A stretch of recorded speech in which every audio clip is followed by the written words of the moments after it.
আজকের গল্প উপলব্ধি। সকাল থেকে কেয়া খুব ব্যস্ত। অফিসে আজ একটা প্রেজেন্টেশন আছে, একটু তাড়াতাড়ি বেরোতে হবে।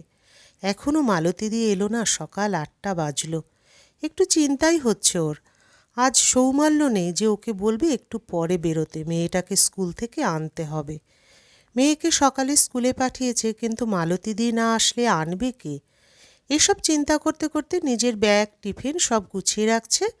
এমন সময় বেল। যাক বাবা, শেষ পর্যন্ত এসেছে। দরজা খুলে মালতী ঢুকতেই কেয়া একটু জোরেই বলে উঠল, এত দেরি করলে কেন? তোমাকে তো কাল কতবার করে বলেছিলাম তাড়াতাড়ি আসতে। মালতী মুখটা কাচুমাচু করে বলল, কাল রাত থেকে ছেলেটার খুব জ্বর, তাই দেরি হয়ে গেল। কেয়া আর কিছু বলল না, নিজে তৈরি হয়ে বেরিয়ে যায়। মালতী কাজে লেগে পড়ল। মিষ্টি এসে খাবে, ওর খাবার তৈরি করতে হবে।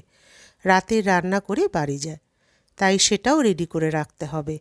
আজ আবার দাদা ফিরবে। এসবের মাঝে মনটা ছেলেটার জন্য উদাস হয়ে যাচ্ছে।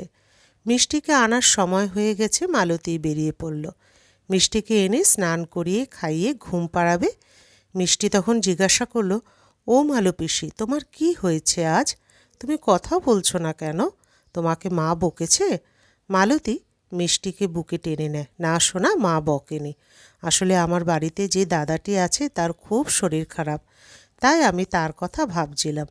তুমি চুপ করে ঘুমিয়ে পড়ো, সন্ধ্যাবেলা পড়তে বসে, না হলে ঘুমিয়ে পড়বে, মা বকবে তখন। মিষ্টি ঘুমিয়ে পড়ে। এরপর মালতী বিকেলের কাজ সারতে থাকে, যদি তাড়াতাড়ি বাড়ি যেতে পারে। কাজ করতে করতে সন্ধ্যা হয়ে এলো। ঠিক সেই সময় দাদা মানে মিষ্টির বাবা বাড়ি ফিরলেন।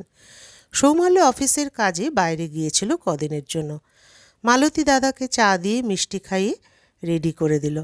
ওকে পড়াতে আসবে। মালতী কাজ করতে করতে ঘড়ির দিকে তাকাচ্ছে বারবার। সব কাজ হয়ে গেল, সন্ধ্যে 7টা বেজে গেল, কিন্তু বৌদি আসেনি, তাই ও বাড়িতে যেতে পারছে না। শেষে দাদাকে বলে বাড়ি চলে যায়। কেয়া বাড়ি ফিরল রাত তখন 9টা। ক্লান্ত শরীর, ফ্রেশ হয়ে বসে সৌমাল্যর অফিসের কথা বলতে বলতে রাত হয়ে গেল। মিষ্টি খেতে খেতে বলল, আচ্ছা মাম্মাম, আমার শরীর খারাপ হলে তুমি অফিসে যাবে কেন? সোনা, তুমি এই কথা কেন বলছো? বলো না মাম্মাম।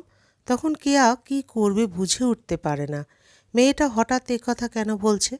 কেয়া বলল, না সোনা, আমি অফিসে যাব না। তাহলে মালো পিসি কেন আসবে মাম্মাম? মালো পিসির ছেলের তো খুব জ্বর, সারাদিন মালো পিসির মন খারাপ হয়েছিল। মেয়ের কথা শুনে কেয়া অবাক হলো। এইটুকু মেয়ে যেটা বুঝলো আমরা বুঝতে পারলাম না। ওদের মা মেয়ের কথার মাঝে বাবা এসে হাজির হলো।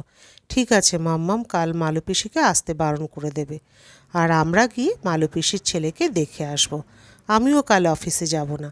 ওরা বুঝলো সত্যি স্বার্থের কারণে ওরা চোখে দেখতে পায়নি যেটা, সেটা ওইটুকু মেয়ে চোখে আঙুল দিয়ে দেখিয়ে দিল। শিশুরাই বলতে পারে রাজা তোর কাপড় কোথা। এই উপলব্ধি বড়দের স্বার্থের দুনিয়ায় নেই। গল্পের সমাপ্তি এখানেই। আবার দেখা হবে পরবর্তী আরেকটি গল্পের সাথে।